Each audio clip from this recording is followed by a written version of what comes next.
PPG Prajabatan Bidang Studi Fisika Universitas Negeri Makassar.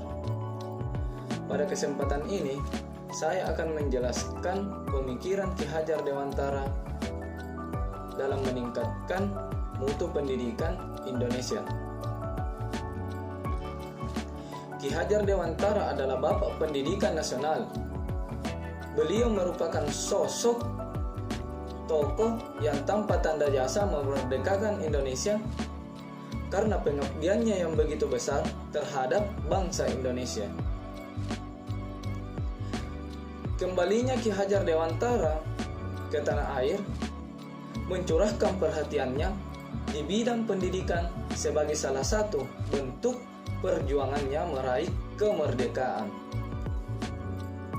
Ki Hajar Dewantara mendirikan perguruan taman siswa di Yogyakarta pada tanggal 3 Juli 1922. Karena menurut Ki Hajar Dewantara, pendidikan adalah alat mobilitas politik sekaligus sebagai penyejahtera umat.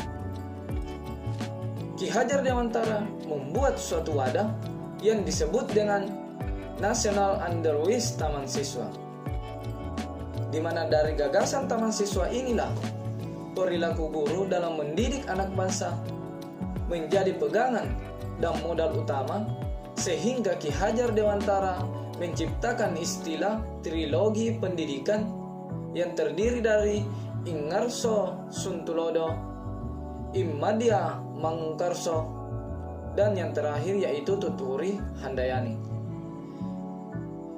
Ingarso Suntulodo merupakan pendidik sebagai pemberi contoh yang patut diteladani oleh peserta didik.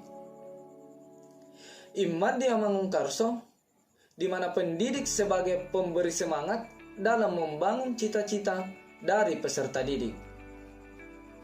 Dan yang terakhir yaitu Tuturi Handayani, di mana fungsi dari pendidik di sini sebagai fasilitator dalam mendukung peserta didik. Dari gagasan taman siswa ini muncullah asas-asas lainnya yang dijadikan sebagai pedoman dalam mendidik. Asas ini dinamakan dengan asas taman siswa, yang terdiri dari asas kodrat alam, asas kemerdekaan, asas kebudayaan, asas kebangsaan, dan yang terakhir yaitu asas kemanusiaan. Di era kemerdekaan, Ki Hajar Dewantara tidak berhenti sampai di situ. Ki Hajar Dewantara memunculkan pemikirannya mengenai relevansi teori trikon di era digital,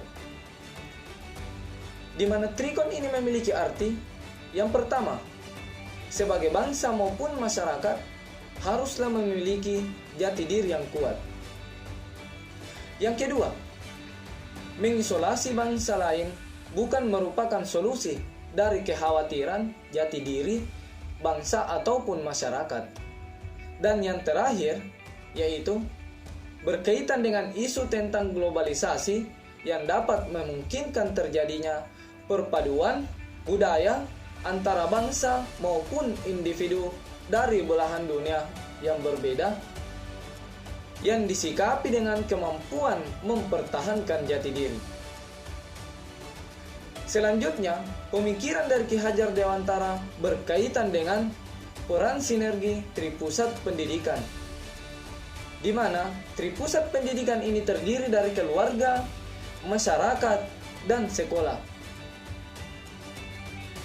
Ki Hajar Dewantara menegaskan bahwa dalam mendidik anak, yang berperan di sini bukan hanya guru, tapi keluarga dan lingkungan masyarakat juga mempengaruhi pendidikan anak. Setelah kemerdekaan, Ki Hajar Dewantara kembali mengemukakan pemikirannya tentang suatu sistem yang disebut dengan sistem Among. Sistem Among berperan besar dalam pendidikan, tidak hanya berfungsi sebagai pemberi ilmu pengetahuan, namun dalam budi pekerti. Sistem Among merujuk guru harus dapat mendidik atau biasa dikatakan dengan asa, selanjutnya mencintai, yang nama lainnya dari kata asih, dan yang terakhir yaitu membina dari makna kata asuh. Dalam sistem Among, guru memiliki semboyan Ki Hajar Dewantara. Karena peran guru seperti inilah tidak dapat digantikan oleh teknologi, robot, maupun kecerdasan artifisial. Berdasarkan pemikiran Ki Hajar Dewantara, diharapkan guru-guru dapat mengikuti pemikiran tersebut dalam mendidik anak bangsa, sehingga pendidikan di Indonesia menjadi lebih bagus dan tidak menekan lagi peserta didik dalam belajar. Pembelajaran juga menjadi lebih menyenangkan, yang membuat peserta didik dapat menjadi lebih semangat dalam belajar, sehingga nantinya peserta didik dapat berperan besar di masa depan dalam mewujudkan cita-cita bangsa Indonesia. Mungkin sekian penjelasan saya mengenai pemikiran Ki Hajar Dewantara